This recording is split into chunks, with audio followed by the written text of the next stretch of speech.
नमस्कार, मी पूनम यंगिस्तानच्या आजच्या भागात आपलं स्वागत करते. तर आज आपल्यासोबत आहेत डॉक्टर जेरिल बानाईत, जे नागपूर येथील आहेत. वाईल्ड लाईफ ऍक्टिव्हिस्ट आणि याच सोबत सोशल कार्यामध्ये सुद्धा ते खूप अग्रेसर आहेत. कोणत्या प्रकारे ते या क्षेत्रात आलेत आणि किती क्षेत्रांमध्ये ते कार्यरत आहेत हे आज आपण त्यांच्याचकडनं जाणून घेऊया. नमस्कार, आमच्या कार्यक्रमामध्ये आपलं स्वागत आहे. सांगा तुमच्या आवडींबद्दल. तुम्ही कोणत्या कोणत्या क्षेत्रांमध्ये काम करत आहात? बाय प्रोफेशन तुम्ही एक डॉक्टर आहात, या व्यतिरिक्त सोशल कार्यामध्ये पण तुम्ही पुढे आहात. तर कुठून तुम्हाला ह्या क्षेत्रांची आवड निर्माण झाली याबद्दल सांगा. मैं एक डर्मेटोलॉजिस्ट हूँ, रेसिडेंट डर्मेटोलॉजिस्ट हूँ और डॉक्टर हूँ. और मेरा कार्य जो है वो काफी अलग वेरिड क्षेत्रों में है या वर्टिकल्स में है. सर्वप्रथम मला वाईल्ड लाईफ बद्दल खूप आवड आहे आणि एन्व्हायरमेंट बद्दल खूप आवड आहे आणि त्याविषयी मी खूप काम करतो आणि पब्लिक इंटरेस्ट लिटिगेशन्स फाईल करतो. मग बीइंग अ डॉक्टर माझे मेडिकल प्रोफेशन मध्ये पण खूप कार्य असतात, जिथे मी विलेजेसला अडॉप्ट करतो, त्यांना फ्री सेवा देतो, त्यांना सर्विंग द सोसायटी जे म्हणतात आपण ते करतो. आणि डॉक्टर्स आणि हेल्थकेअर वर्कर्सचे जे विषय आहे किंवा त्यांचे जे मुद्दे आहे ते पण मांडतो आणि त्याच्याबद्दलही मी थोडासा कार्यशाली माझी त्याच्याबद्दल पण आहे सोशल वर्कमध्ये. आणि थर्ड इज लीगल एस्पेक्ट की जो भी वाइल्ड लाइफ से रिलेटेड केसेस है या फिर एनवायरनमेंट से रिलेटेड केसेस है या डॉक्टर्स या हेल्थ केयर वर्कर्स के जो इश्यूज है उनको मैं हाई कोर्ट या सुप्रीम कोर्ट में उनके लिए फाइट आउट करता हूँ और ट्राई करता हूँ कि इसके लिए रिजल्ट आए. और ये सब जो रहता है ये पब्लिक इंटरेस्ट लिटिगेशंस रहती है, जिसमें एक व्यक्ति विशेष का या एक पर्टिकुलर व्यक्ति का कोई फायदा नहीं होता है, ये पब्लिक एट लार्ज या सोसाइटी एट लार्ज का फायदा होता है. और अगर स्टार्ट कैसे हुआ ये अगर पूछा जाए तो बचपन में मेरे जो मम्मी पापा है, डॉक्टर अविनाश बनाइक मेरे जो फादर है, इज अ पीडियाट्रिशियन. मेरे माँ जो गायनेकोलॉजिस्ट है, डॉक्टर जयश्री बनाइक. ये दोनों हम मेरे एक बड़े ब्रदर है डॉक्टर यश बनाइक. तो दोनों बच्चों को हमेशा से जंगलों में ले जाना, गांव खेड़े में ले जाना, मेडिकल कैंप्स करना, फिर हमें नेचर के बारे में एक्सप्लेन करना, वाइल्ड लाइफ के बारे में एक्सप्लेन करना, एनवायरनमेंट क्यों इतना इम्पोर्टेंट है, हम मनुष्य कैसे एनवायरनमेंट को डैमेज कर रहे हैं, वाइल्ड लाइफ को नष्ट कर रहे हैं, तबाह कर रहे हैं और इससे हमारे ऊपर रिपरकशंस क्या आएंगे, ये हमें बचपन से वो बताते थे. और एक किस्सा जो मैं शेयर करना चाहूँगा कि मैं 6th-7th में स्टैंडर्ड में था जब हम नवेगांव जंगल में गए थे और हम ट्रैक कर रहे थे. तो उस समय मैंने काफी जानवरों को डिहाइड्रेशन से मरते हुए देखा, क्योंकि वह पानी की कमी थी और जो water saucer shape water tanks थे तो वह पानी नहीं पुराया जा रहा था. तो उस समय जितनी भी पॉकेट मनी थी मेरे पास वो मैंने एक लोकल एनजीओ को दे दिया. ज्यादा नहीं था, 10,000 रुपए थे, पर 10,000 रुपए भी मैंने उस समय दे दिए और उनसे एक कैचमेंट डैम बनवाया, वाटर डैम बनाया. तो वो पानी जानवरों को कुछ महीने और पूरा. पर वो चीज मेरे दिमाग में रही और इस चीज के लिए मैं और मेरे ब्रदर जब नागपुर आए तो हमने फाइबर ग्लास का सॉसर शेप वाटर टैंक्स बनाए. और ये वाटर टैंक्स की स्पेशलिटी ऐसी है कि ये वेदर रेजिस्टेंट है, इनकी स्क्रैप वैल्यू कुछ नहीं है और ये ऑन द साइड बन सकते हैं. एज कम्पेयर टू जो सीमेंट टैंक्स होते हैं इन्हें काफी समय लगता है, करीबन 21 दिन लगते हैं, क्योरिंग लगता है. पर सॉसर शेप वाटर टैंक जो फाइबर ग्लास से बनते हैं इसे इजीली कैरी भी किया जा सकता है और ये वहां पे उसकी स्क्रैप वैल्यू नहीं है तो चोरी भी नहीं जाता. और ये हमने बना के डोनेट भी किया और इसके साथ साथ टेक्निकल नो हाउ भी दिया, जो टेक्निकलिटीज रहती है वो भी फॉरेस्ट डिपार्टमेंट को दी. तो ये मेरा फर्स्ट सोशल वर्क था जब मैं बहुत छोटा था. उसके बाद से काफी मैंने डोनेशंस किए, काफी कुछ काम किया वाइल्ड लाइफ के बारे में. जंगलों में जा जाके जो रिजर्व फॉरेस्ट है वो अलग, जो अनरिजर्व फॉरेस्ट है वहां जाके काम किया, विलेजर्स के साथ बात किया, आदिवासियों के साथ समझा उनकी प्रॉब्लम्स क्या है. तो ऑन ग्राउंड वर्क मेरा काफी स्ट्रांग रहा है और इस विषय में फिर पब्लिक इंटरेस्ट लिटिगेशन भी मैं करते गया and I became the voice for the voiceless animals. कुठला तरी असा एक प्रसंग घडतो की त्यामुळे कुठल्या तरी एका गोष्टीची सुरुवात होत असते. तुमच्या आयुष्यामध्ये असा कुठला प्रसंग घडला की तुम्ही वाईल्ड लाईफ मध्ये किंवा वाईल्ड लाईफ जे प्राणी असतात त्यांच्यासाठी तुम्ही काम करायला सुरुवात केली? करेक्ट.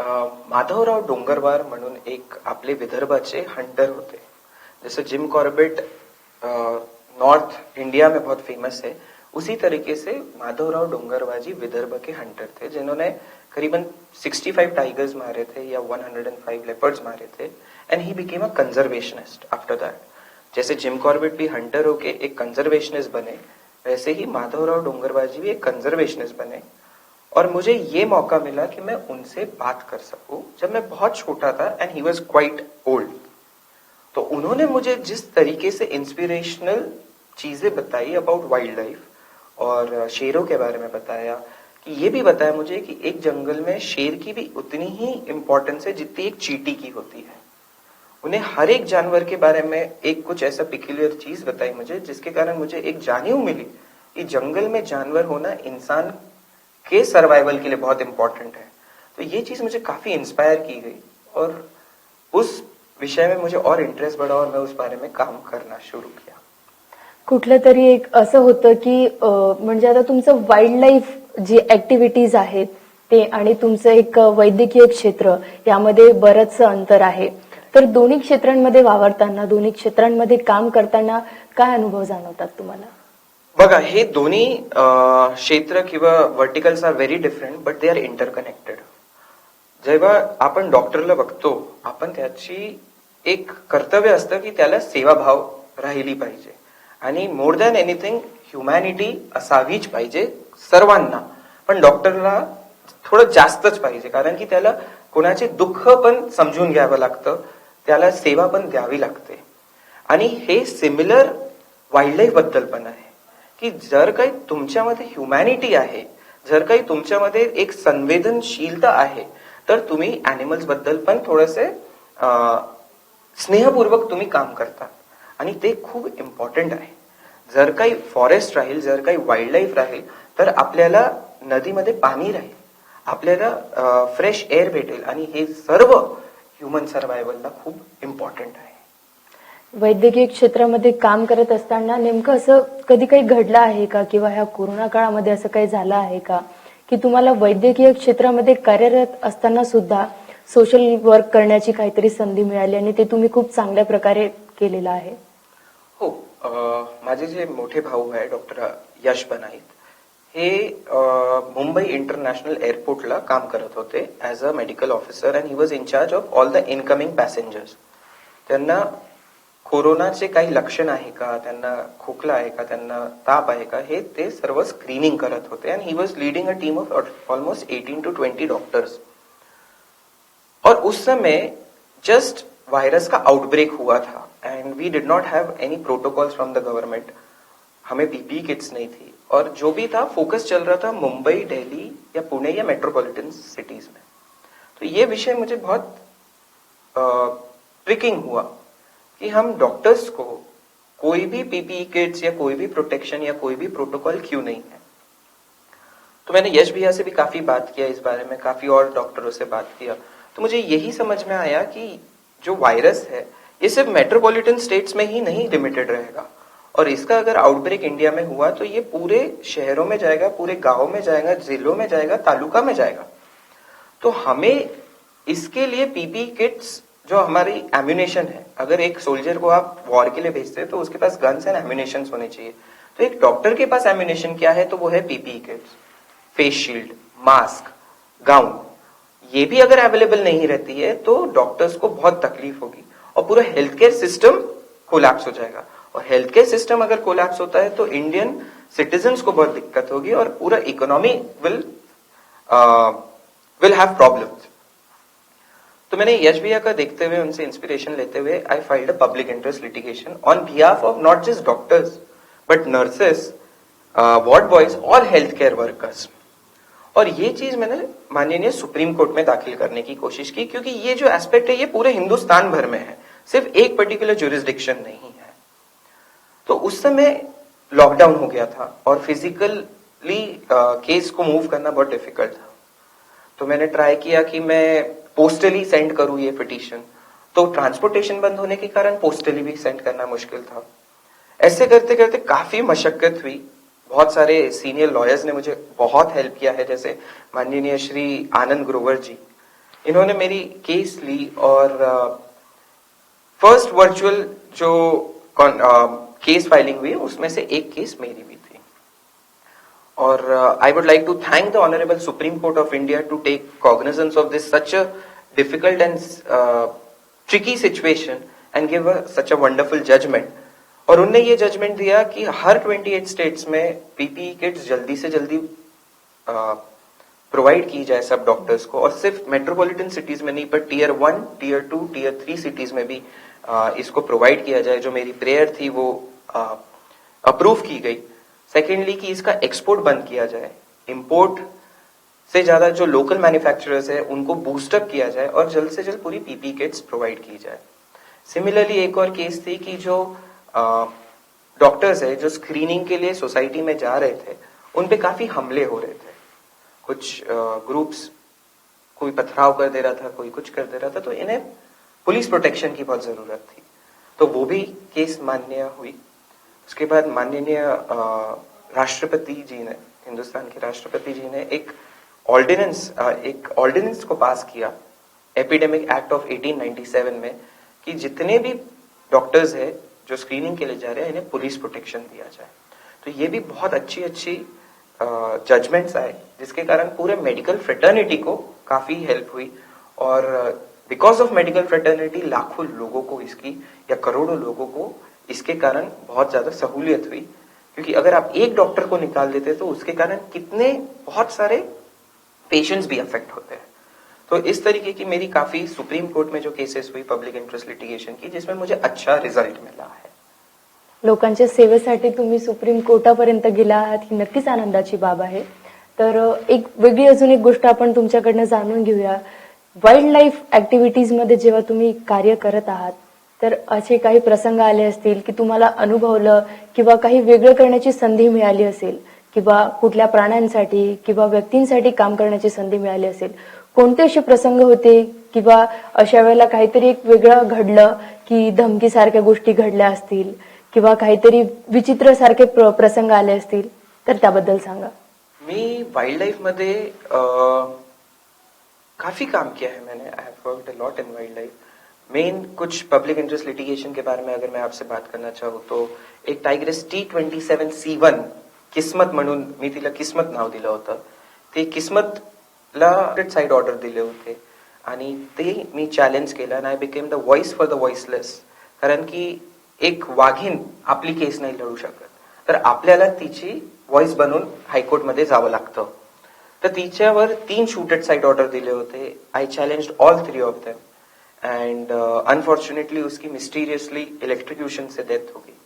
उसके बाद एक बहुत फेमस टाइग्रेस जिसका पूरा विश्व सेम गूंज रहा था एक ही गाना कि टाइग्रेस T1 को बचाया जाए, उसका नाम मैंने दिया था अवनी. टाइग्रेस T1 अवनी 2 बच्चों की माँ थी जिसके अगेंस्ट 2 शूटेड साइड ऑर्डर निकले थे. और इसके लिए भी मैं माननीय सुप्रीम कोर्ट तक लड़ा और अभी भी हाई कोर्ट में केस चल रही है कि उसे जो मार दिया गया है वो इलीगली मारा गया है और उस बारे में जो माननीय हाई कोर्ट है कोई निर्णय दे.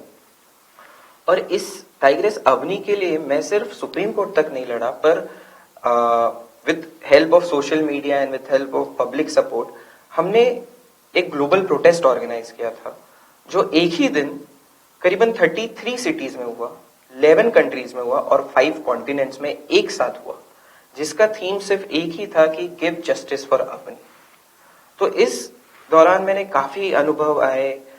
तेंदुपत्ता माफिया से अनुभव आया, भू माफिया से अनुभव आया, बिग बिग लॉबीज से अनुभव आया, पॉलिटिशियंस से उनके साथ काफी अनुभव आया. तो हर चीज का एक अलग अलग पहलू होता है, अलग अलग एक एस्पेक्ट होता है and which teaches you a lot and it grows you as an activist, it grows you as an individual और काफी कुछ समझ में आता है. और इस कार्य में कई बार मुझे डेथ थ्रेट्स भी मिली है. एंड एक किस्सा अगर मैं सुनाना चाहूँ तो जब मैं टाइग्रेस T27C1 किस्मत का पोस्टमार्टम देखने गया था नवरगांव विलेज में, तो मेरे पे काफी लोगों का जो मॉब लिंचिंग जिसे बोला जाता है, तो उस टाइप की भी सिचुएशन मैंने फेस किया हो कि where I had to fight for my own life. और मैं वहां से भाग गया. फाइट नहीं, मुझे फ्लाइट जो बोलते हैं कि you have to run away, वो सिचुएशन देख के तो करीबन 200-300 लोगों का झुंड था क्राउड था जिनके कारण मुझे वहां से भागना पड़ा, जो मेरे पे हल्ला बोल कर दिया था उनने। तो ऐसे कई प्रसंग हुए हैं जिसमें डेथ थ्रेट्स आई है, डेथ की सिच्युएशन आई है, which we have to unfortunately face. संपूर्ण जगभरात तुमचं काम प्रसिद्ध आहे की तुम्ही वाईल्ड लाईफच्या प्राण्यांसाठी किती काम करत आहात. या व्यतिरिक्त स्वतःचं आयुष्य धोक्यात घालून सुद्धा तुम्ही त्या प्राण्यांसाठी काम करत आहात. ही खरंच खूप आनंदाची बाब आहे. येणाऱ्या काळामध्ये तुमच्या तर्फे काय तुम्ही तुमची कार्यप्रणाली बनवली आहे किंवा अजून काय उद्देश आहेत तुमच्या भविष्याला घेऊन? मला मी नेहमी दोन ऍस्पेक्टवर खूप काम करत राहिलो आहे आणि करण्याची इच्छा पण आहे. ते आहे wildlife, environment and medical. I want to strengthen the medical health care system of our country, की no child should suffer because his parents or his family does not have money. Secondly, जो एक Indian citizen का right है, that is right to live, एक अच्छा health care system उनका right है जो उन्हें मिलना चाहिए, जिसके लिए ये लड़ाई काफी बड़ी है. और लड़ाई नहीं, ये एक क्या बोलेगी, there is a revolution which has to be brought in. सरकार बहुत अच्छा काम कर रही है, but there is still a scope for betterment. तो मुझे हेल्थ केयर सिस्टम को काफी स्ट्रॉन्ग कर रहा है हिंदुस्तान के. सेकेंड है कि जो वाइल्ड लाइफ है, जो माइग्रेटरी कॉरिडोर्स है, हर जंगल का कोई ना कोई माइग्रेटरी कॉरिडोर रहता है जो फ्रैगमेंट हो जाने की वजह से मैन एनिमल कन्फ्लिक्ट बढ़ जाती है और एनवायरनमेंट में इसके परिणाम दिखने को मिलते हैं कि नदियों में आजकल पानी कम हो जाता है, पोल्यूशन बहुत ज्यादा बढ़ गया है. तो माइग्रेटरी कॉरिडोर अगर हम स्ट्रेंथन करते हैं या फिर फॉरेस्ट को अच्छे से ताकत देते हैं, उनको ताकत इन द सेंस कि हमारा प्रेजेंस नहीं, absence of humans in the jungle will protect the jungle itself. आप देखिए लॉकडाउन में आपने देखा था कि जो नदियां है, गंगा नदी भी कितनी प्यूरिफाई हो गई थी. So the forest and the environment has the capacity to regenerate itself provided humans are not there. तो मुझे वाइल्ड लाइफ के बद्दल भी काम करना है, एनवायरमेंट के बद्दल भी काम करना है, और I want to work for strengthening the medical health care system.